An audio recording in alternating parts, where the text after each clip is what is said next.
श्री पातालेश्वर शिव महापुराण कथा जो कि आस्था यूट्यूब के माध्यम से हम सब श्रवण कर रहे थे। आज उस कथा का 5वां दिन था और अंतिम दिन, जो कि 5 फरवरी से 9 फरवरी तक हम सब आस्था यूट्यूब के माध्यम से श्रवण कर रहे थे।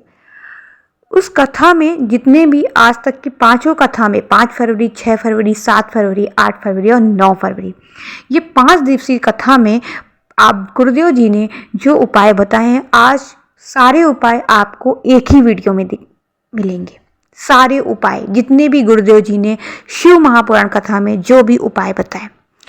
पहला उपाय गुरुदेव जी ने पहली दिन की कथा में बताया, यदि आपको सर्प से डर लगता है या आपको सपने में कोई डरावनी चीज दिखती है सपने में, तो आपको क्या उपाय करना चाहिए। दूसरा उपाय गुरुदेव जी ने पारिजात पुष्प का नया उपाय बताया। यह उपाय करेंगे तो आपके घर में कोई भी जैसे घुटने का दर्द, कमर दर्द होगा, या किसी की मनोकामना नहीं पूरी हो रही है, या किसी का व्यापार नहीं चल रहा, नौकरी नहीं लग रही है, तो आपको पारिजात पुष्प का यह छोटा सा उपाय अवश्य करना चाहिए। तीसरा उपाय बताया कि शिव से अगर आपको मिलना है, शिव जी का दीदार करना है, तो आपको क्या उपाय करना चाहिए। व्यासपीठ की बेलपत्र का उपाय बताया। और अंतिम दिन की कथा में गुरुदेव जी ने चावल के दाने का उपाय बताया। विशेषकर पैसों की तंगी अगर आपकी चल रही है तो आपको क्या उपाय करना चाहिए। ये 5 उपाय आपको हम अपने इस चैनल में बताएंगे और आप अंत तक जरूर बने रहें। अगर आप किसी कारणवश कथा नहीं सुन पाए हैं तो आप ये जल्दी से जल्दी, मैं पूरा प्रयास करूंगी जल्दी से जल्दी आपको उपाय समझा दूं, ताकि आप भी ज़्यादा देर मत ये समझे और मैं भी ज़्यादा देर ना समझाऊं। चलिए ये जानते हैं पहला उपाय आपको क्या करना है।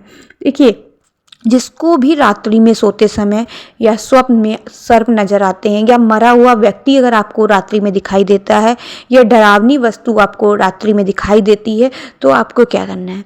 शिवलिंग के 5 स्थान ऐसे नियोग करो। जो शिवलिंग है, जो शिव है, शिवलिंग के 5 स्थान ऐसे आपको नियुक्त करना है। 5 जगह आपको चंदन और चावल के दाने, वही चावल के दाना आप लेंगे, चंदन लेंगे, और 5 जगह उसकी क्या लगानी, बिंदी लगानी है। और एक बेलपत्र आपको अशोक सुंदरी वाली जगह पर चढ़ा देना है। ठीक है, जब अशोक सुंदरी वाली जगह पर चढ़ाएंगे, इस बेलपत्र को उठाकर लाएंगे, प्रदोष काल में उठाकर इसको आपको लाना है, और बेलपत्री को भगवान पातालेश्वर महादेव का नाम लेकर उस बेलपत्री को खा लेना है। गुरुदेव जी ने कहा है, कभी जिंदगी में आपको भय नहीं लगेगा, ना ही सपने में कोई सर्प नजर आएगा, ना ही मरा हुआ व्यक्ति नजर आएगा, ना ही कोई डरावनी वस्तु आपको दिखाई देगी, कभी नहीं दिखाई देगी।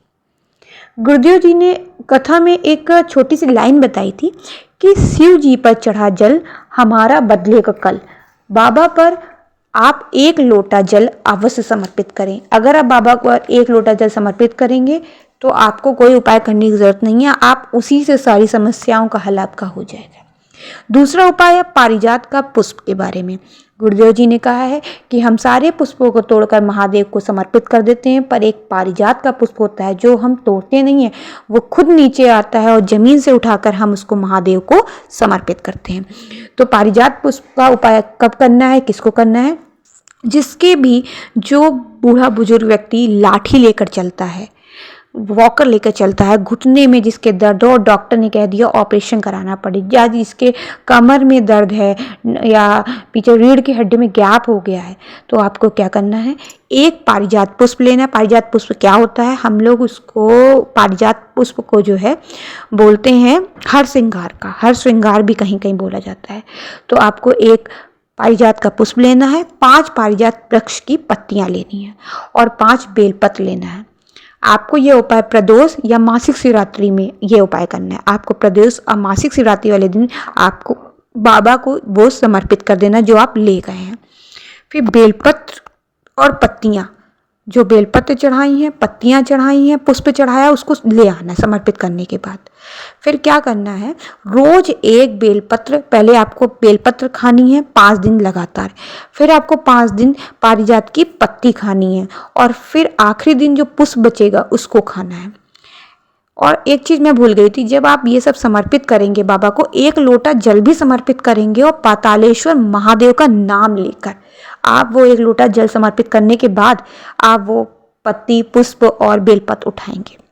आप देखेंगे 15 दिन के अंदर आपका घुटना काम करने लगेगा। गुरुदेव जी ने कहा जो आपके घुटने में गैप हो गया, डॉक्टर ने कह दिया ऑपरेशन करना पड़ेगा, 15 दिन के अंदर उसमें आपको पूरी तरह से निजात मिल जाएगा।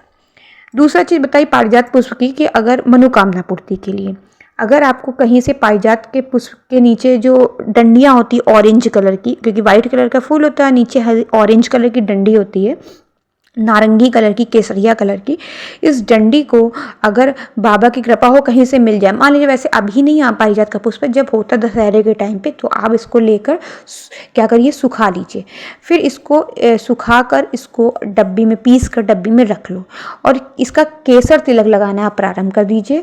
तो गुरुदेव जी ने कहा है आपकी जो भी मनोकामना है वो बाबा जल्द ही अवश्य पूरी कर देंगे। एक और बताया था कि पारिजात की पत्ती को अशोक सुंदरी वाली जगह पर चढ़ाकर फिर शिव जी में फिर उसको अशोक सुंदरी वाली जगह पर चढ़ाओ, फिर शिव जी में चढ़ाकर 1 लोटा पानी डालकर उसको सुबह के शाम खाने से 8 से 10 दिन में आपके घुटने के दर्द, कमर दर्द जो नॉर्मल होते हैं उसमें आपको आराम मिलना चालू हो जाएगा। ये है पारिजात के पुष्प का उपाय, बहुत ही सुंदर, बहुत ही प्यारा उपाय था पारिजात के पुष्प का। तीसरा है व्यासपीठ की बेलपत्र का। देखिए अगर आप जाते हैं शिव महापुराण कथा सुनने जाते हो, अगर आपको पहले दिन की व्यासपीठ की बेलपत्र मिलती है तो वो आपके औषधि का काम करती है। अगर आपको कोई रोग है तो आप वो खा लीजिए, जिस दिन आपको मिली रात होने से पहले आपको वो बेलपत्र खानी है।